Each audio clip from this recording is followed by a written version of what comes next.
কত নেতা ফেতা কত কিছু পায়।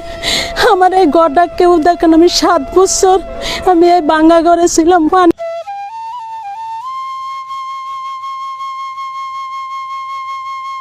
ভোলার চরপেশনের এক বিধবা মহিলা জীবনের দীর্ঘ সময় কাটিয়েছেন নদীর পাড়ে একটি ঝুপড়ি ঘরে। ঝড় বৃষ্টি আর নদীর ভাঙনের ভয় নিয়ে দিন কাটানো সেই মহিলার স্বপ্ন পূরণ হয়েছে অবশেষে। সম্প্রতি তিনি একটি নতুন ঘর পেয়েছেন। ঘর পেয়ে আবেগে আপ্লুত হয়ে তিনি জানান, এই ঘর আমার জীবনে নতুন আলো এনে দিয়েছে। আগে প্রতিদিন ভয়ে কাটাতাম, এখন অন্তত শান্তিতে ঘুমাতে পারবো। এমন একটি স্থায়ী আশ্রয় পেয়ে শুধু ওই মহিলা নন, তার ছোট সন্তানরাও এখন নতুন করে বাঁচার স্বপ্ন দেখছে। এলাকাবাসী বলছেন, এই সহায়তা মানবিকতার দৃষ্টান্ত হয়ে থাকবে।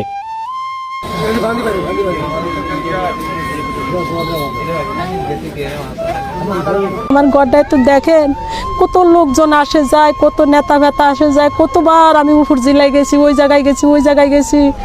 আমি টাকা ঘুষও দিতে পারি না, আমার কেউ একটা ঘর দেয় না, একবার টিন দেয় না। এখন আমি কি করবো? আমার ঘরটা দেখেন, তারা আমার বাসায় আসছে, আয়সা দেখে আমার ঘরে পানি কাজি খাতা বালি সব লুং রয়ে রয়েছে, পয়সা দইসা সব ফালাই দিছি। তারপরে তারা কইছে যে আপনি থাকেন, আপনারা আমরা আশা ভরসা দিছি, আপনার একটা ঘরের ব্যবস্থা চাই, আমরা করতে পারিনি। সে আমার ছেলে।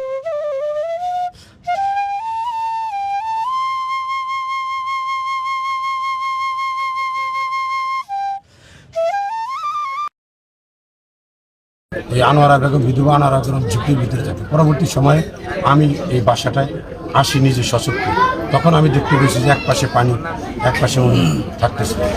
তাই তখন আমি দেখেই বলে গিয়েছিলাম যে আসলে তো এরকম অসহায়ভাবে একটা মানুষ 26 বছর থাকে, অনেক দুঃসহ ব্যাপার। হয়তো এটা আমার মতো অনেকেই করতে পারতো, কিন্তু নজরে আসে। আমার নজরে এসে বিভিন্ন মাধ্যমে আসছে। আমি তখন নিজের থেকে অনুভবকে ওয়াদা দিয়ে গিয়েছিলাম এই ঘরটা আমি নিজস্ব অর্থায়নে সম্পূর্ণভাবে তৈরি করি।